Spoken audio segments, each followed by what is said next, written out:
ក្រមនីតិវិធីព្រហ្មទណ្ឌនេះគឺមាន612មាត្រាហើយនៅក្នុងនោះគឺបែងចែកជា11កន្ធីអញ្ចឹងពាក្យថាកន្ធីវាដូចជាផ្នែកមួយអញ្ចឹងឬក៏អាចនិយាយថាជាបណ្ដុំនៃវិធានមួយ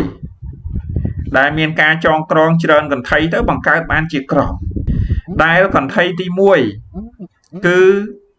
និយាយអំពីបណ្ដឹងអាជ្ញានិងបណ្ដឹងរដ្ឋបវេនីនៅក្នុងកន្ធីទី1នេះគឺមាន26មាត្រាកន្ធីទី2បញ្ជាក់អំពីអាជ្ញាធរទទួលបន្ទុកចោទប្រកាន់ស៊ើបសួរនិងស៊ើបអង្កេតដែលមាន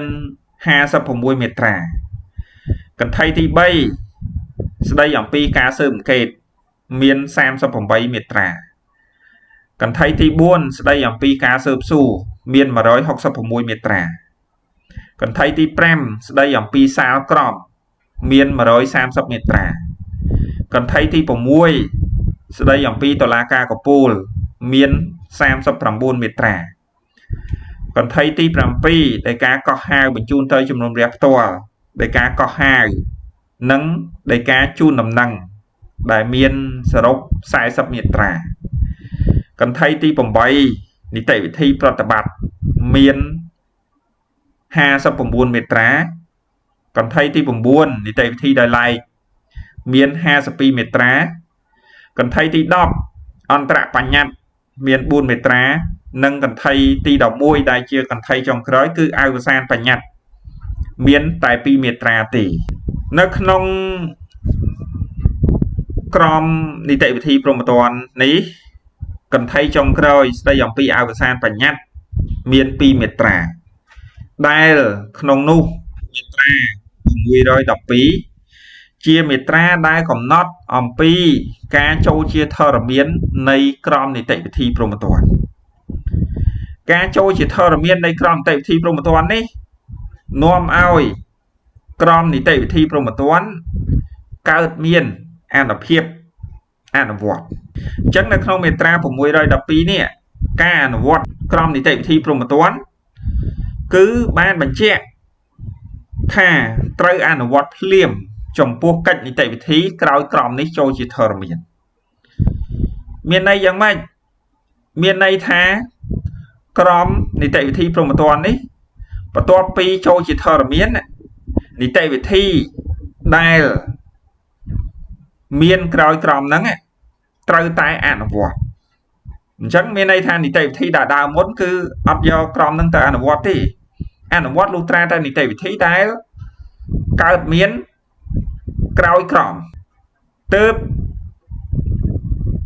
យកក្រមនីតិវិធីព្រហ្មទណ្ឌនេះយកទៅអនុវត្តបានហើយក្រមនេះពុំមានអនុភាពលើសុពលភាពនៃកិច្ចនីតិវិធីទាំងឡាយដែលបានបំពេញរួចអនុលោមតាមច្បាប់ចាស់កន្លែងនេះមានន័យថាម៉េចមានន័យថាបញ្ញត្តិចាស់បានបើកសិទ្ធឲ្យអាជ្ញាធរមានសមត្ថកិច្ចនៅក្នុងការដើរនីតិវិធីបើសិនបើអាជ្ញាធរមានសមត្ថកិច្ចបានដើរនីតិវិធីតាមបញ្ញត្តិចាស់នៅក្នុងពេលដែលច្បាប់ចាស់នោះនៅជាធរមានអញ្ចឹងនីតិវិធីហ្នឹងมันអាចជាមូលហេតុនាំឲ្យមានការលុបចោលដោយសារតែក្រមនីតិវិធីព្រហ្មទណ្ឌថ្មីបង្កើតឡើងក្រោយនោះទេអញ្ចឹងអត្ថន័យនៃមាត្រាហ្នឹងគឺចង់បញ្ជាក់អំពីអានុភាពនៃក្រមនីតិវិធីថ្មីมันអាចគ្របទៅលើកិច្ចនីតិវិធីទាំងឡាយដែលបានបំពេញរួចដោយអនុលោមតាមច្បាប់ចាស់នោះទេឧទាហរណ៍ថាច្បាប់ចាស់កំណត់នៅក្នុងក្របខ័ណ្ឌនីតិវិធីណាមួយដែលផ្ដល់សិទ្ធិឲ្យអាជ្ញាធរធ្វើ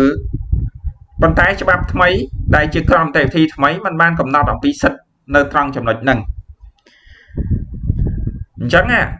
ភាគីដែលពាក់ព័ន្ធมันអាចលើកយកមូលហេតុហ្នឹងដើម្បីសូមទៅមោគភាពចំពោះកិច្ចនីតិវិធីរបស់អាជ្ញាធរមានសមត្ថកិច្ចទៅតាមច្បាប់ចាស់បាននោះទេដោយសារតែមាត្រា612ហ្នឹងគឺបានបញ្ជាក់យ៉ាងច្បាស់ថា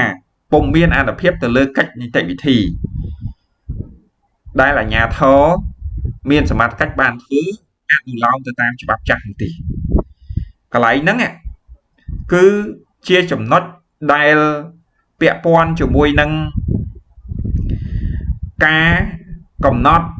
តើត្រូវប្រើប្រាស់នីតិវិធីចាស់ឬក៏នីតិវិធីថ្មី